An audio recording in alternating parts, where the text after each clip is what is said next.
Oi, pessoal. Vamos continuar aí a leitura do livro Memórias Póstumas de Brás Cubas, do Machado de Assis, tá? A gente tinha parado na página 144 do livro, na última leitura, no capítulo 89, chamado In Extremis. Eu vou tentar ler hoje até a página 164 do livro, tá? No capítulo 110, chamado 31, tá bom? Então vamos lá. Capítulo 89, In Extremis. Amanhã vou passar o dia em casa do Viegas, disse-me ela uma vez. Coitado, não tem ninguém. Viegas caíra na cama definitivamente. A filha casada adoecera justamente agora e não podia fazer-lhe companhia. Vigília ia de lá, enquanto em quando. Eu aproveitei as circunstâncias para passar todo aquele dia ao pé dela. Eram 2 horas da tarde quando cheguei. Viegas tossia com tal força que me fazia arder o peito. No intervalo dos acessos, debatia o preço de uma casa com um sujeito magro. O sujeito oferecia 30 contos. Viegas exigia 40. O comprador estava como quem receia perder o trem da estrada de ferro, mas Viegas não cedia. Recusou primeiramente os 30 contos, depois mais 2, depois mais 3.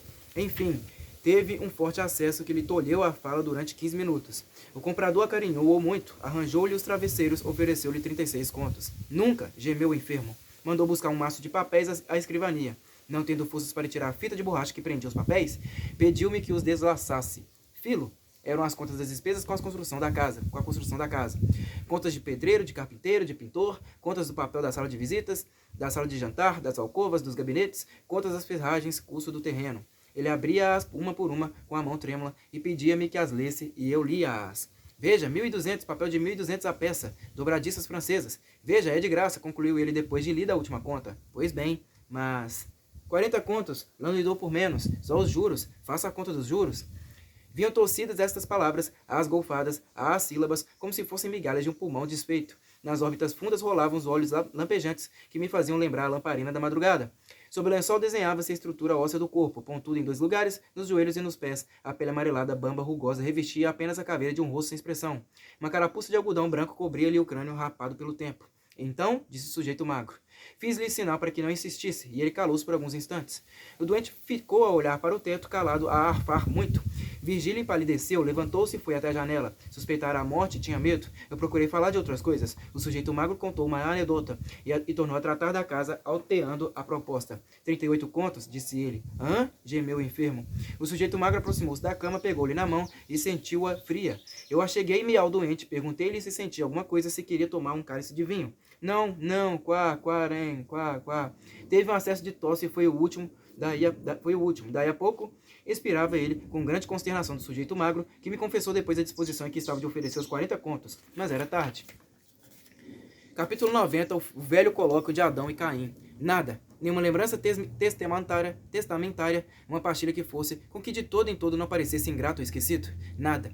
Vigília travou raivosa esse malugro e disse-mo com certa cautela, não pela coisa em si, senão porque entendia com o filho, de quem sabia que eu não gostava muito, nem pouco. Insinuei-lhe que não devia pensar mais em semelhante negócio. O melhor de tudo era esquecer o defunto, um lorpa, um Caim sem nome, e tratar de coisas alegres, o nosso filho, por exemplo. Lá me escapou a decifração do mistério, esse doce mistério de algumas semanas antes, quando Vigília me pareceu um pouco diferente do que era, um filho, um ser tirado do meu ser. Essa era a minha preocupação exclusiva daquele tempo. Olhos do mundo, zelos do marido, morte do Viegas, nada me interessava por então, nem conflitos políticos, nem revoluções, nem terremotos, nem nada. Eu só pensava naquele embrião anônimo de obscura paternidade, e uma voz secreta me dizia, é teu filho, meu filho, e repetia essas 2 palavras com certa voluptuosidade indefinível, e não sei que assomos de orgulho. Sentia-me homem. O melhor que conversávamos os dois, o embrião e eu, falávamos de coisas presentes e futuras. O maroto amava-me, era um pelintra gracioso, dava-me pancadinhas na cara com as mãozinhas gordas, ou então traçava a beca de bacharel, porque ele havia de ser bacharel e fazia um discurso na Câmara dos Deputados. E o pai ouvi-lo de uma tribuna, com os olhos rasos de lágrimas. De bacharel passava outra vez à escola, pequenino, lousa e livros debaixo do braço, ou então caía no berço para tornar e erguer-se homem. Em vão buscava fixar no espírito uma idade, uma atitude. Esse embrião tinha meus olhos todos os tamanhos de gestos. Ele mamava, ele escrevia, ele valsava, ele era interminável nos limites de um quarto de hora. Baby e deputado colegial em Pinta Alegrete. Às vezes, ao pé de Vigília, esquecia-me dela e de tudo. Vigília sacudia-me, reprochava-me o silêncio. Dizia que eu já lhe não queria nada. A verdade é que estava em diálogo com o embrião. Era o velho colóquio de Adão e Caim. Uma conversa sem palavras entre a vida e a vida. O mistério e o mistério. Capítulo 91, uma carta extraordinária. Por esse tempo recebi uma carta extraordinária acompanhada de um objeto não menos extraordinário. Eis o que a carta dizia. Meu caro Brás Cubas, há tempos no passeio público tomei-lhe de empréstimo um relógio. Tenho a satisfação de restituí-lo com esta carta. A diferença é que não é o mesmo, porém outro, não digo superior, mas igual ao primeiro. Que voluez vos, monseigneur, como dizia Fígaro. Chest la misère. Muitas coisas, eu acho que tem em francês, né? Muitas coisas se deram depois do nosso encontro. Irei contá-las pelo miúdo se me não fechar a porta. Sabe que já não trago aquelas botas caducas, nem envergo uma famosa sobrecasaca cujas abas se perdiam na noite dos tempos. Cedi o meu degrau da escada de São Francisco finalmente ao moço. Dito isso, peço licença para ir um dia desses expor-lhe um trabalho, fruto de longo estudo, um novo sistema de filosofia que não só explica e descreve a origem e a consumação das coisas, como faz dar um grande passo diante de Zenon e Sêneca, cujo estoicismo era um verdadeiro brinco de crianças ao pé da minha receita moral. É singularmente espantoso esse meu sistema. Retifica o espírito humano, suprime a dor, assegura a felicidade e enche de imensa glória o nosso país. Chamo-lhe humanitismo, de humanitas, princípio das coisas. Minha primeira ideia revelava uma grande infatuação, aliás, era chamar-lhe borbismo, de borba, denominação valiosa, além de rude e molesta, e com certeza exprimia menos. Verá, meu caro Brás Cubas, verá que é deveras um monumento, e se alguma coisa há que possa fazer-me esquecer as amarguras da vida, é o gosto de haver, enfim, apanhado a verdade e a felicidade. Ei-las na minha mão, essas duas esquivas, após tanto século de lutas, pesquisas, descobertas, sistemas e quedas, ei-las nas mãos do homem. Até breve, meu caro Brás Cubas. Saudades do velho amigo Joaquim Borba dos Santos. Li essa carta sem entendê-la. Vinha com ela uma boceta contendo um bonito relógio com as minhas iniciais gravadas. E esta frase, lembrança do velho Quincas. Voltei à carta, relia com pausa com atenção. A restituição do relógio excluía toda a ideia de burla. A lucidez, a serenidade, a convicção. Um pouco jactanciosa, é certo. Pareciam excluir a suspeita de insensatez. Naturalmente, o Quincas Borba herdara de algum dos seus parentes de Minas e a abastança devolver-lhe a primitiva dignidade. Não digo tanto, há coisas que se não podem reaver integralmente, mas enfim, a regeneração não era impossível. Guardei a carta e o relógio e esperei a filosofia. Capítulo 92, um homem extraordinário. Já agora acabo com as coisas extraordinárias. Vim de guardar a carta e o relógio, quando me procurou um homem magro e meão, com um bilhete do Cotrim, convidando-me para jantar. O portador era casado com o irmão de Cotrim, chegara poucos dias antes do norte, chamava-se Damasceno, e fizera a Revolução de 1831. Foi ele mesmo que me disse isso no espaço de 5 minutos. Saíra do Rio de Janeiro por desacordo com o regente, que era um asno pouco menos asno do que os ministros que serviram com ele. De resto, a Revolução estava outra vez às portas. Nesse ponto, conquanto trouxesse as ideias políticas um pouco baralhadas, consegui organizar e formular o governo de suas preferências. Era um despotismo temperado, não por cantigas, como dizem alures, mas por penachos da Guarda Nacional. Só não pude alcançar se ele queria o despotismo de 1, de 3, de 30 ou de 300. Opinava por várias coisas, entre outras o desenvolvimento do tráfico dos africanos e a expulsão dos ingleses. Gostava muito de teatro. Logo que chegou foi ao Teatro de São Pedro, onde viu uma dama soberbo, a Maria Joana, e uma comédia muito interessante, Catley, ou A Volta à Suíça. Também gostara muito da Deprine, na Safo ou na Ana Bolena, não se lembrava bem. Mas a Candiane, sim senhor, era papa fina. Agora queria ouvir o Hernani, que a filha dele cantava em casa ao piano. Hernani, involame. E dizia isso levantando-se e cantarolando a meia voz. No norte essas coisas chegavam como um eco. A filha morria por ouvir todas as óperas. Tinha uma voz muito mimosa a filha. E muito gosto. Ah, ele estava ansioso por voltar ao Rio de Janeiro. Já havia corrido a cidade toda com umas saudades. Palavra. Em alguns lugares teve vontade de chorar, mas não embarcaria mais. Enjoara muito a bordo como todos os outros passageiros, exceto um inglês, que os levasse o diabo os ingleses. Isso não ficava direito sem irem todos eles barra fora. Que é que a Inglaterra podia fazer-nos? Se ele encontrasse algumas pessoas de boa vontade, era obra de uma noite a expulsão de tais godemes. Graças a Deus tinha patriotismo e batia no peito, o que não admirava porque era de família. Descendia de um antigo capitão mor, muito patriota. Sim, não era nenhum pé rapado. Viesse a ocasião, e ele havia de mostrar de que pau era a canoa, mas fazia-se tarde. Ia dizer que eu não faltaria ao jantar, e lá me esperava para a maior palestra. Levei-o até a porta da sala. Ele parou dizendo que simpatizava muito comigo. Quando casara, estava eu na Europa. Conheceu meu pai, um homem às direitas, com quem dançaram num célebre baile da Praia Grande. Coisas. Falaria depois, fazia-se tarde. Tinha de ir levar a resposta ao Cotrim. Saiu. Fechei-lhe a porta.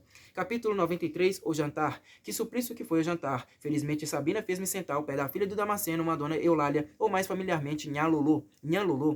moça graciosa, um tanto acanhada a princípio, mas só a princípio. Faltava-lhe elegância, mas compensava-se com os olhos que eram, compensava-a com os olhos que eram soberbos e só tinham o defeito de se não arrancarem de mim, exceto quando desciam ao prato. Mas Nhan Loló comia tão pouco que quase não olhava para o prato. De noite cantou, a voz era como dizia o pai, muito mimosa. Não obstante, esquivei-me. Sabina veio até a porta e perguntou-me que tal achara a filha de Damasceno. Assim, muito simpática, não é? Acudiu ela. Falta-lhe um pouco mais de corte, mas que coração, é uma pérola, bem boa noiva para você. Não gosto de pérolas. Casmurro, para quando é que você se guarda? Para quando estiver a cair de maduro, já sei, pois meu rico que você quer não, há de casar com Nhan Loló. E dizia isso ao bater-me na face com os dedos, meiga como uma pomba, e ao mesmo tempo intimativa e resoluta. Santo Deus, seria esse o motivo da reconciliação? Fiquei um pouco desconsolado com a ideia, mas uma voz misteriosa chamava-me à casa do Lobo Neves. Disse adeus a Sabina e às suas ameaças. Capítulo 94, a causa secreta. Como está minha querida mamãe? A essa palavra Virgília amuou-se, como sempre. Estava ao canto de uma janela sozinha a olhar para a lua e recebeu-me alegremente. Mas quando lhe falei do nosso filho, amuou-se. Não gostava de semelhante alusão, aborreciam-lhe as minhas antecipadas carícias paternais. Eu, para quem já era uma pessoa sagrada, uma âmbula divina, deixava-a estar quieta. Supus a princípio que um embrião, esse perfil do incógnito, projetando-se na nossa aventura, lhe restituíra a consciência do mal. Enganava-me. Nunca Virgília me parecera mais expansiva, mais sem reservas, menos preocupada dos outros e do marido. Não eram remorsos. Imaginei também que a concepção seria um puro invento, um modo de prender-me a ela, recurso sem longa eficácia que talvez começava de oprimí-la. Não era absurda essa hipótese. A minha doce Virgília mentia às vezes com tanta graça. Naquela noite descobri a causa verdadeira. Era medo do parto e vexame da gravidez. Padecera muito quando lhe nasceu o primeiro filho, e essa hora feita de minutos de vida e minutos de morte, dava-lhe já imaginariamente os calafrios do patíbulo. Quanto ao vexame, complicava-se ainda da forçada privação de certos hábitos da vida elegante. Com certeza era isso mesmo. Dei-lhe a entender, repreendendo-a, um pouco em nome dos meus direitos de pai. Virgília fitou-me. Em seguida desviou os olhos e sorriu de um jeito incrédulo. Capítulo 95, Flores de Antanho. Onde estão elas, as flores de antanho? Uma tarde, após algumas semanas de gestação, esboroou-se todo o edifício das minhas quimeras paternais. Foi-se o embrião naquele ponto em que se não distingue Laplace de uma tartaruga. Tive a notícia por boca do Lobo Neves, que me deixou na sala e acompanhou o médico à alcova da frustrada mãe. Eu encostei-me à janela a olhar para a chácara, onde verdejavam as laranjeiras sem flores. Onde iam elas, as flores de antanho? Capítulo 96, a carta anônima. Senti tocar-me no ombro. Era Lobo Neves. Encaramos-nos alguns instantes, mudos e inconsoláveis. Indaguei de Virgília, depois ficamos a conversar uma meia hora. No fim desse tempo vieram trazer-lhe uma carta. Ele leu-a, empalideceu muito e fechou-a com a mão trêmula. Creio que lhe vi fazer um gesto, como se quisesse atirar-se sobre mim. Não me lembra bem. O que me lembra claramente é que durante os dias seguintes recebeu-me frio e taciturno. Enfim, Virgília contou-me tudo, daí a dias, na Gamboa. O marido mostrou-lhe a carta logo que ela se restabeleceu. Era anônima e denunciava-nos. Não dizia tudo, não falava, por exemplo, das nossas entrevistas externas. Limitava-se a precavê-lo contra a minha intimidade e acrescentava que a suspeita era pública. Virgília leu a carta e disse com indignação que era uma calúnia infame. Calúnia? Perguntou Lobo Neves. Infame. O marido respirou, mas tornando a carta, parece que cada palavra dela lhe fazia com o dedo um sinal negativo. Cada letra bradava contra a indignação da mulher. Esse homem, aliás, intrépido, era agora a mais frágil das criaturas. Talvez a imaginação lhe mostrou ao longe o famoso olho da opinião, a fitá-lo sarcasticamente com um ar de pulha. Talvez uma boca invisível lhe repetiu ao ouvido as chufas que ele escutara ou dissera outrora. Instou com a mulher que lhe confessasse tudo, porque tudo lhe perdoaria. Virgília compreendeu que estava salva, mostrou-se irritada com a insistência e jurou que da minha parte só ouvira palavras de gracejo e cortesia. A carta havia de ser de algum namorado sem ventura, e citou alguns, um que a galanteara francamente durante 3 semanas, outro que lhe escrevera uma carta e ainda outros e outros. Citava-os pelo nome com circunstâncias, estudando os olhos do marido, e concluiu dizendo que para não dar margem à calúnia, tratar-me-ia de maneira que eu não voltaria lá.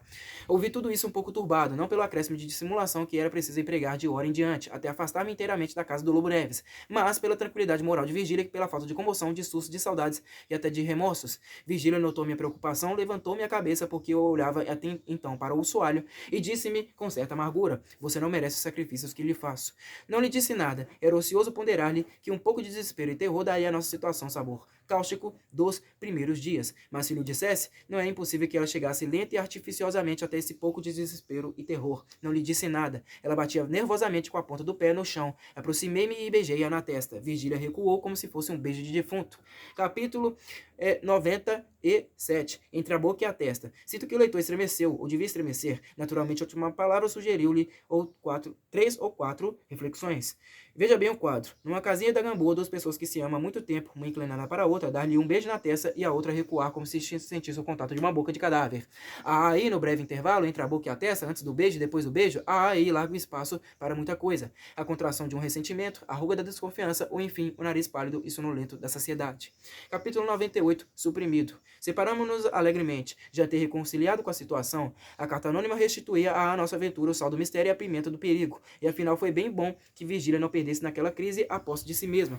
De noite fui ao Teatro de São Pedro. Representava-se uma grande peça em que a Estela arrancava lágrimas. Entro, corro os olhos pelos camarotes. Vejo em um deles Damasceno e a família. Trajava a filha com outra elegância e certo apuro, coisa difícil de explicar, porque o pai ganhava apenas o necessário para endividar-se. E daí talvez fosse por isso mesmo. No intervalo fui visitá-los. Damasceno recebeu-me com muitas palavras, a mulher com muitos sorrisos. Quanto a Nhan Loló, não tirou mais os olhos de mim. Parecia-me agora mais bonita do que no dia de jantar. Achei-lhe certa suavidade etérea casada ao polido das formas terrenas, expressão vaga e condigna de um capítulo em que tudo há de ser vago. Realmente, não sei como lhes diga que não me senti mal, ao pé da moça, trajando garridamente um vestido fino, um vestido que me dava cócegas de tartufo. Ao contemplá-lo, cobrindo casta e redondamente o joelho, foi que eu fiz uma descoberta sutil, a saber que a natureza previu a vestidura humana, a condição necessária ao desenvolvimento da nossa espécie. A nudez habitual, dada a multiplicação das obras e dos cuidados do indivíduo, tenderia a embotar os sentidos e a retardar os sexos, ao passo que o vestuário, negaceando a natureza, aguça e atrai as vontades, ativa-as, reproduz-las e, consequentemente, faz andar a civilização. Abençoado o uso que nos deu o Otelo e os paquetes transatlânticos. Estou com vontade de suprimir este capítulo. O declive é perigoso, mas enfim eu escrevo as minhas memórias e não as tuas, leitor pacato. Ao pé da graciosa donzela parecia-me tomada de uma sensação dupla e indefinível. Ela exprimia inteiramente a dualidade de Pascal, Land et la Bête, com a diferença que o jansenista não admitia a simultaneidade das duas naturezas, ao passo que elas aí estavam bem juntinhas. É Land, que dizia algumas coisas do céu, e Labet, que não, decididamente, suprimo este capítulo. Capítulo 99, na plateia. Na plateia achei Lobo Neves de conversa com alguns amigos. Falamos por alto a frio, constrangidos um e o outro. Mas no intervalo seguinte, prestes a levantar o pano, encontramos-nos um dos corredores em que não havia ninguém. Ele veio a mim com muita afabilidade e riso. Puxou-me um dos óculos do teatro. E falamos muito, principalmente ele, que parecia o mais tranquilo dos homens. Cheguei a perguntar-lhe pela mulher. Respondeu que estava boa, mas torceu logo a conversação para assuntos gerais, expansivo, que quase risonho.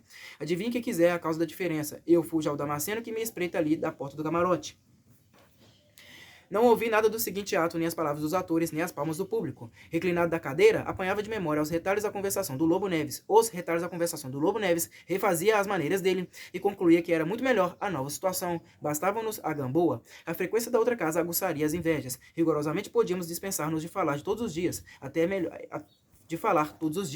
Até era melhor, metia a saudade de permeio nos amores. Aos demais, eu galgara os 40 anos e não era nada nem simples eleitor de paróquia. Urgia fazer alguma coisa, ainda por amor de Virgília, que havia de ufanar-se quando visse luzir o meu nome. Creio que nessa ocasião houve grandes aplausos, mas não juro, eu pensava em outra coisa.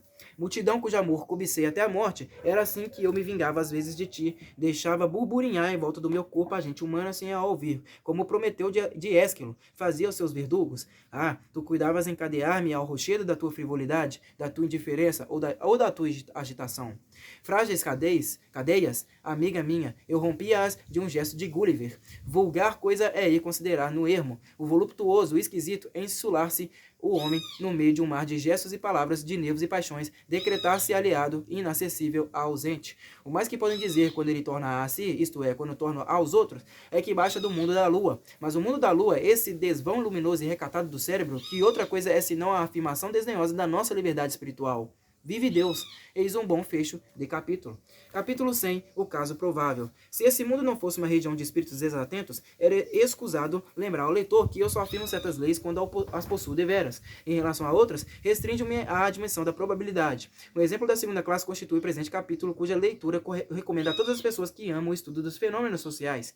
Segundo parece, não é improvável, existe entre os fatos da vida pública e os da vida particular uma certa ação recíproca, regular e talvez periódica, ou para usar de uma imagem, alguma coisa semelhante às marés da praia do Flamengo e de outras igualmente marulhosas. Com efeito, quando a onda investe a praia, alaga muitos palmos adentro, mas essa mesma água torna ao mar com variável força e vai engrossar a onda que há de vir e que terá de tornar como a primeira. Esta é a imagem. Vejamos a aplicação. Deixei dito noutra página que o Lobo Neves, nomeado presidente de província, recusou a nomeação por motivo da data do decreto, que era 13, ato grave cuja consequência foi separar do ministério o marido de Virgília. Assim, o fato particular da ojeriza de um número produziu o fenômeno da dissidência política. Resta ver como, tempos depois, um ato político determinou na vida particular uma cessação de movimento.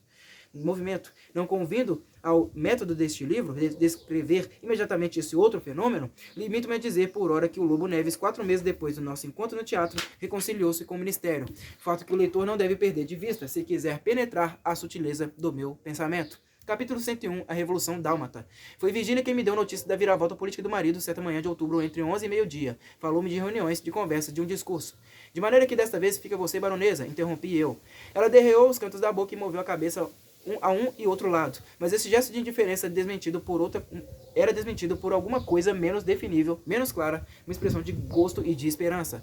Não sei por que imaginei que a carta imperial da nomeação podia atraí-la à virtude, não digo pela virtude em si mesma, mas por gratidão ao marido, que ela amava cordialmente a nobreza. Um dos maiores desgostos de nossa vida foi o aparecimento de certo pelintra de legação da Dalmácia, suponhamos, o conde B.V., que a namorou durante 3 meses. Esse homem velho fidalgo de raça, transtornara um pouco a cabeça de Virgília, que além do mais possuía a vocação diplomática. Não chega a alcançar o que seria de mim se não rebentasse na Dalmácia uma revolução que derrocou o governo e purificou as embaixadas. Foi sangrenta a revolução, dolorosa, formidável. Os jornais a cada navio que chegava da Europa transcreviam os horrores, mediam o sangue, contavam as cabeças. Toda a gente fremia de indignação e piedade. Eu não. Eu abençoava interiormente essa tragédia que me tiraram uma pedrinha do sapato. E depois a Dalmácia era tão longe. Capítulo 102, de repouso. Mas esse mesmo homem, que se alegrou com a partida do outro, praticou daí a tempos. Não hei de contá-lo nesta página. Fique esse capítulo para repouso do meu vexame. Uma ação grosseira, baixa, sem explicação possível. Repito, não contarei o caso nesta página. Capítulo 103, distração. Não, senhor doutor, isso não se faz. Perdoe-me, isso não se faz. Tinha razão, dona Plácida. Nenhum cavalheiro chega uma hora mais tarde ao lugar em que o espera a sua dama. Entrei esbaforido. Virgília tinha ido embora. Dona Plácida contou-me que ela esperava muito, que se irritara, que chorara, que jurara voltar-me ao desprezo, e outras mais coisas que a nossa caseira dizia com lágrimas na voz, pedindo-me que não desamparasse Yaya, que era ser muito injusto com uma moça que me sacrificara muito. Expliquei-lhe então que um equívoco, e não era. Cuido que foi simples distração, um dito, uma conversa, uma anedota, qualquer coisa, simples distração.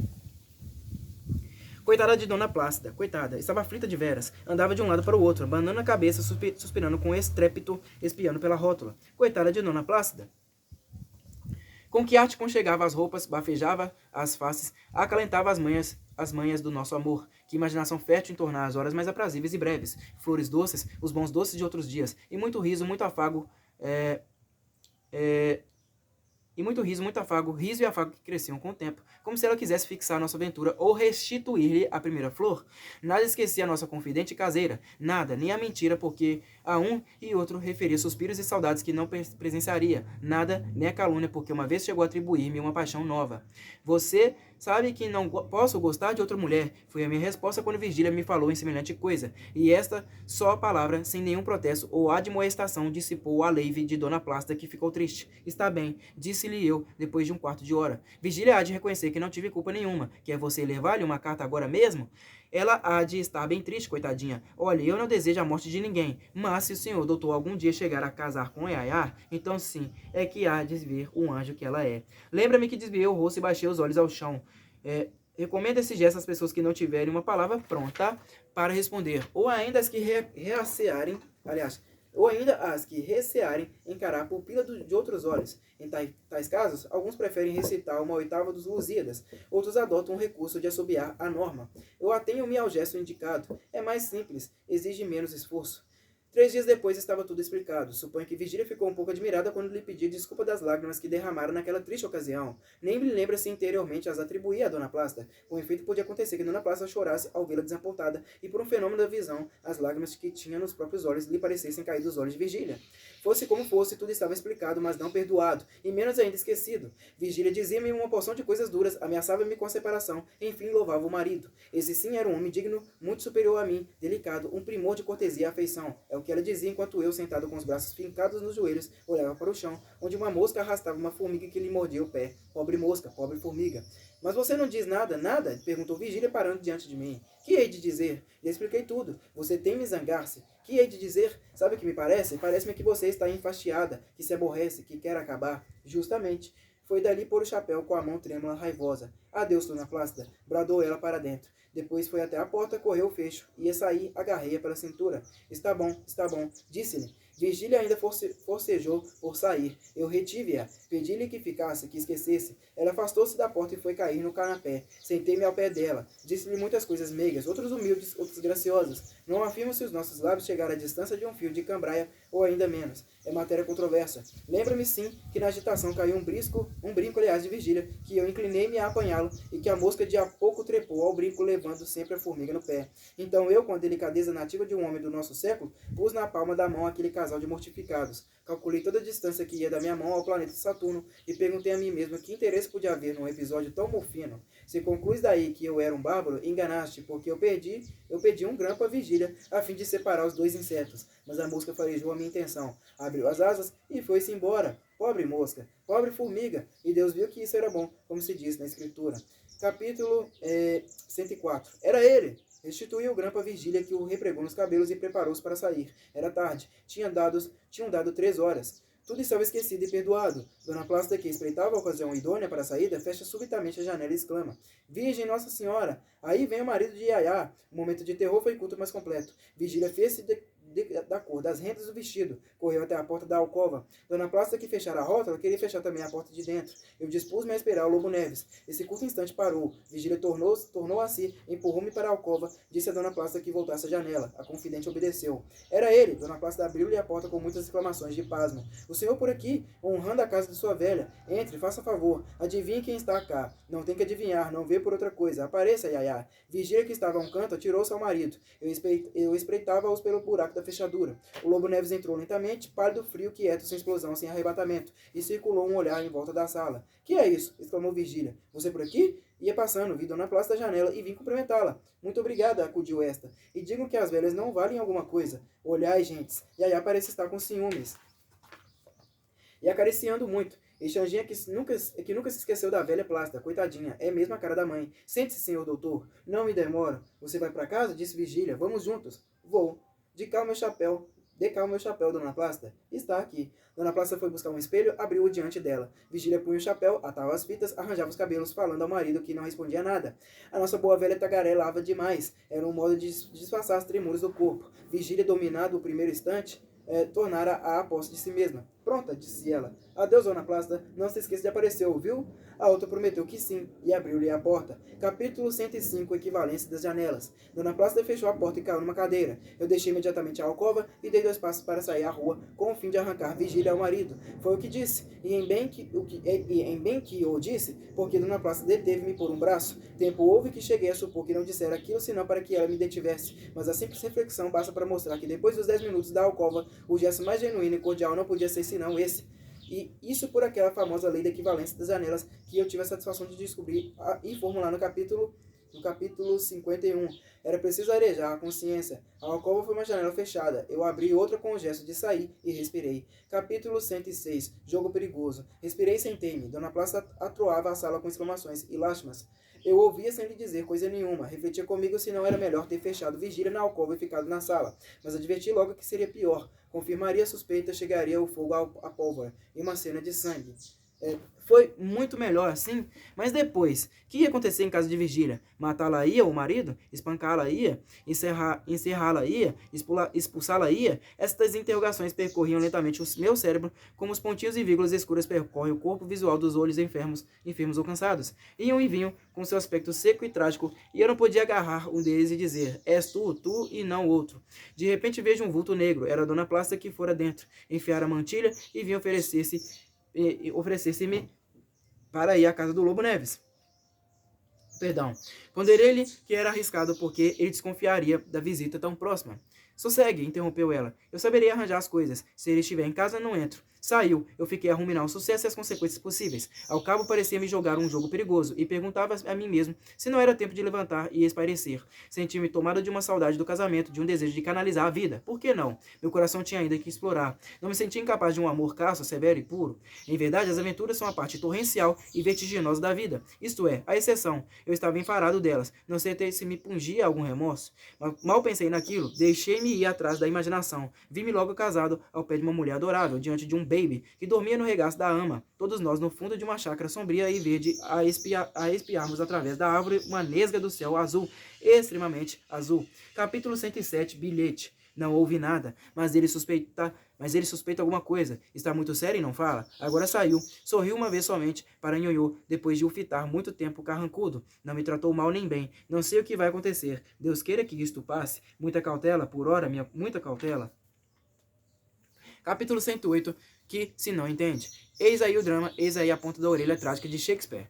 Esse retalhinho de papel garatujado em partes, machucado das mãos, era o documento de análise que eu não farei neste capítulo nem no outro, nem talvez em todo o resto do livro. Poderia eu tirar ao leitor o gosto de notar por si mesmo a frieza, a perspicácia e o ânimo dessas poucas linhas traçadas à pressa, e por trás delas a tempestade de outro cérebro, a raiva dissimulada, o desespero que se constrange e medita porque tem de se resolver-se na lama, ou no sangue, ou nas lágrimas. Quanto a mim, se vos disser que li o bilhete 3 ou 4 vezes naquele dia, acreditai-o que é verdade. Se vos disser mais que eu reli no dia seguinte, antes e depois do almoço, podeis crê-lo, é a realidade pura. Mas se vos disser a comoção que tive, duvidai um pouco da asserção e não a aceiteis sem provas. Nem então, nem ainda agora, cheguei a discernir o que experimentei. Era medo e não era medo. Era dó e não era dó. Era vaidade e não era vaidade. Enfim, era amor sem amor, isto é, sem delírio. E tudo isso dava uma combinação assaz complexa e vaga, uma coisa que não podereis entender como eu não entendi. Suponhamos que não disse nada. Capítulo 109, o filósofo. Sabido que reli a carta, antes e depois do almoço, sabido fica que almocei, e só resta dizer que essa refeição foi das mais parcas da minha vida. Um ovo, uma fatia de pão, uma xícara de chá. Não me esqueceu essa circunstância mínima no meio de tanta coisa importante. Obliterada, escapou esse almoço. A razão principal poderia ser justamente o meu desastre, mas não foi. A principal razão foi a reflexão que me fez o Quincas Borba, cuja visita recebi naquele dia. Disse-me ele que a frugalidade não era necessária para entender o humanitismo, e menos ainda praticá-lo, que essa filosofia acomodava-se facilmente com os prazeres da vida, inclusive a mesa, os espetáculos e os amores, e que, ao contrário, a frugalidade podia indicar certa tendência para o ascetismo, o que era a expressão acabada da tolice humana. Veja São João, continuou ele, mantinha-se de gafanhotos. Veja São João, continuou ele, mantinha-se de gafanhotos no deserto, em vez de engordar tranquilamente da cidade e fazer emagrecer o farisaísmo na sinagoga. Deus me livre de contar a história do Quincas Borba, que aliás ouvi toda naquela triste ocasião, uma história longa, complicada, mas interessante. E se não conta a história, dispenso-me outro sim de descrever-lhe a figura, aliás muito diversa da que me apareceu no passeio público. Calo-me, digo somente que se o principal característico do homem não são as feições, mas o vestuário, ele não era o Quincas Borba, era um desembargador sem beca, um general sem farda, um negociante sem déficit. Notei-lhe a perfeição da sobrecasaca, a alvura da camisa, o asseio das botas. A mesma voz, roufenha outrora, parecia restituída à primitiva sonoridade. Quanto à gesticulação, sem que houvesse perdido a viveza de outro tempo, não tinha já a desordem. Sujeitava-se a um certo método, mas eu não quero descrevê-lo. Se falasse, por exemplo, no botão de ouro que trazia ao peito, e na qualidade do couro das botas, iniciaria uma descrição que omito por brevidade. Contente-se de saber que as botas eram de verniz. Saibam mais que ele herdara alguns pares de contos de réis de um velho tio de Barbacena. Meu espírito, permitam-me aqui uma comparação de criança, meu espírito era naquela ocasião uma espécie de peteca. A narração do Quincas Borba dava-lhe uma palmada, ele subia. Quando ia a cair, o bilhete de Virgília dava-lhe outra palmada, e ele era de novo arremessado aos ares. Descia, e o episódio do passeio público recebia-o com outra palmada, igualmente rija e eficaz. Cuido que não nasci por situações complexas. Esse puxar e empuxar de coisas opostas desequilibrava-me. Tinha vontade de embrulhar o Quincas Borba, o Lobo Neves e o bilhete de vigília na mesma filosofia e mandá-los de presente a Aristóteles. Contudo, era instrutiva a narração do nosso filósofo. Admirava-lhe sobretudo o talento de observação com que descrevia a gestação e o crescimento do vício, as lutas interiores, as capitulações vagarosas, o uso da lama. Olhe, observou ele, a primeira noite que passei na escada de São Francisco, dormia inteira como se fosse a mais fina pluma. Por quê? Porque fui gradualmente da cama de esteira ao catre de pau, do quarto próprio ao corpo da guarda, do corpo da guarda à rua. Quis expor-me finalmente filosofia. Pedi-lhe que não. Estou muito preocupado hoje e não poderia atendê-lo. Venha depois, estou sempre em casa. Quincas Borba sorriu de um modo malicioso. Talvez soubesse da minha aventura, mas não acrescentou nada. Só me disse essas últimas palavras à porta. Venha para o humanitismo. Ele é o grande regaço dos espíritos, o mar eterno em que mergulhei para arrancar de lá a verdade. Os gregos faziam-na sair de um poço. Que concepção mesquinha, um poço, mas é por isso mesmo que nunca atinaram com ela. Gregos, subgregos, antigregos, toda a longa série dos homens tem se debruçado sobre o poço para ver sair a verdade que não está lá. Gastaram cordas e caçambas. Alguns mais afoitos desceram ao fundo e trouxeram um sapo. Eu fui diretamente ao mar. Venha para o humanitismo. Capítulo 110, 31. Uma semana depois, Lobo Neves foi nomeado presidente de província. Agarrei-me à esperança da recusa se o decreto viesse outra vez datado de 13. Trouxe, porém, a data de 31, e essa simples transposição de algarismo eliminou deles a substância diabólica. Que profundas que são as molas da vida. Bom, pessoal, vou pausar o vídeo por aqui, tá? Vou parar de leitura por aqui. Parei no capítulo 110 do livro, tá? Na próxima leitura eu vou iniciar a partir do capítulo 111, chamado O Muro, e vou tentar ler até a página 183 do livro, no capítulo 134, chamado 50 anos. Tá bom? É isso aí, pessoal. Espero que vocês tenham gostado da minha leitura até aqui. Meu muito obrigado a todos vocês e até a próxima. Falou!